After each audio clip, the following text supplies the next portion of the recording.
Apa sih The Latin America Debt Crisis itu? Selama tahun 1970-an, terdapat dua guncangan harga minyak yang ekstrim sehingga menyebabkan defisit transaksi di berbagai belahan negara Amerika Latin. Pada saat yang sama, guncangan ini menciptakan surplus transaksi di negara pengekspor minyak.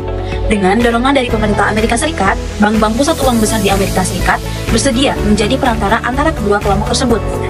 Dengan menyediakan tempat yang aman dan liquid bagi negara-negara pengekspor untuk menyimpan dana mereka dan kemudian meminjamkan dana tersebut ke Amerika Latin. Pinjaman Amerika Latin dari Bank Komersial Amerika Serikat dan kreditor lainnya meningkat secara pesat selama tahun 1970-an. Pada akhir tahun 1970, total hutang dari semua sumber hanya berjumlah 29 miliar dolar. Namun, pada akhir tahun 1978, jumlah tersebut melonjak menjadi 159 miliar dolar.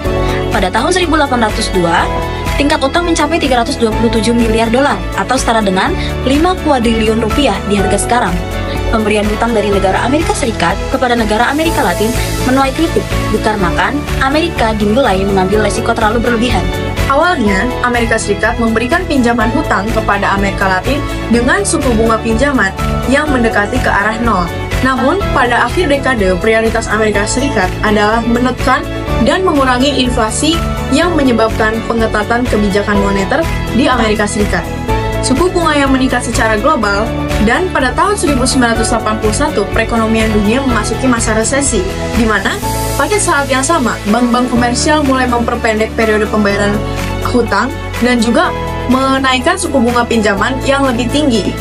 Yang pada akhirnya negara-negara Amerika Latin menyadari bahwa beban-beban utang mereka tidak dapat mereka bayarkan lagi dan tidak dapat mereka pertahankan. Percikan krisis ini terjadi pada bulan Agustus 1982, di mana Menteri Keuangan Meksiko Jesus Silva Herzog memberitahu Ketua Federal Reserve, Menteri Keuangan Amerika Serikat, dan The International Monetary Fund atau IMF bahwa Meksiko tidak lagi mampu membayar utangnya yang pada saat itu kira-kira berjumlah 80 miliar dolar. Negara-negara lain segera menyusul untuk menyerahkan diri kepada IMF, dan pada akhirnya 16 negara Amerika Latin menjadwalkan perpanjangan pembayaran utang mereka.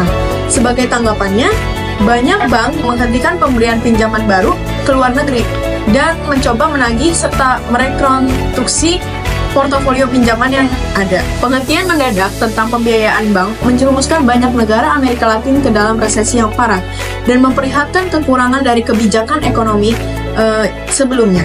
Kondisi krisis ini membuat investasi di Amerika Latin turun, dikarenakan tidak ada lagi negara yang mau berinvestasi di sana. Selama tahun 1980-an, Amerika Latin mematikan FDI secara keseluruhan, di mana bantuan asistensi pengembangan dan pembangunan dari lembaga keuangan seperti IMF tidak bisa membantu memulihkan perekonomian Amerika Latin lagi. Yang dimana pada akhirnya krisis keuangan Amerika Latin pun terjadi. Terus negara-negara lain biar nggak kayak begitu bagaimana? Jadi, negara-negara lain dapat mengambil pelajaran dari kejadian di Latin America Debt ini. Yang pertama itu perlunya pengelolaan utang yang baik. Jadi, negara harus memastikan bahwa pengelolaan utang yang mereka gunakan dilakukan dengan bijaksana. Mereka perlu memperhatikan tingkat utang yang dapat mereka tanggung seperti mempertimbangkan risiko dan konsekuensi dari utang yang berlebihan. Serta negara harus bisa mengelola utang dengan hati-hati untuk menghindari krisis keuangan. Yang kedua, negara seharusnya tidak bergantung pada satu sumber pembiayaan. Jadi negara itu sebaiknya tidak terlalu bergantung pada satu sumber pembiayaan. Dalam kasus Amerika Latin pada tahun 1980-an, jadi negara-negara Amerika Latin itu terlalu bergantung pada bank-bank internasional dan pasar keuangan global, yang dimana itu menyebabkan negara-negara tersebut sangat rentan terhadap perubahan kondisi ekonomi global. Nah, oleh karena itu perlunya adanya diversifikasi sumber pembiayaan agar dapat membantu negara-negara mengurangi risiko ketergantungan pada satu pihak dan meningkatkan ketahanan ekonomi mereka. Nah, yang ketiga, negara harus memiliki kebijakan ekonomi yang stabil. Jadi negara itu harus menjaga stabilitas ekonomi mereka dengan menerapkan kebijakan yang baik agar bisa mengatasi masalah ekonomi yang tiba-tiba.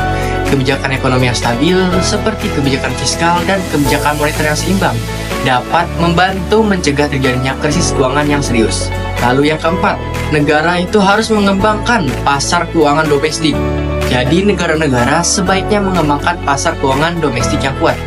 agar dapat membantu mengurangi ketergantungan pada pasar keuangan internasional dan memberikan sumber pembiayaan alternatif dalam situasi krisis. Yang kelima, pentingnya kerjasama regional.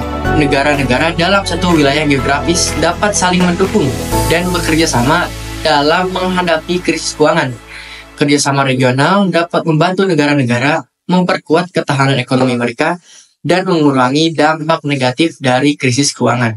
Nah, terakhir yang keenam, negara perlu adanya transparansi dan akuntabilitas. Jadi, negara-negara harus memastikan adanya transparansi dan akuntabilitas dalam pengelolaan keuangan mereka.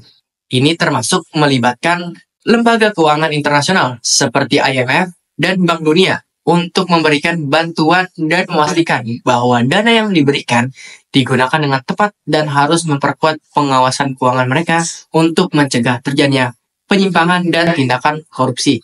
Pada awal tahun 80-an terjadi puncak krisis luar negeri di Amerika Latin yang ditandai oleh ketidakmampuan dari pemerintah negara-negara Amerika Latin untuk membayar hutang luar negerinya.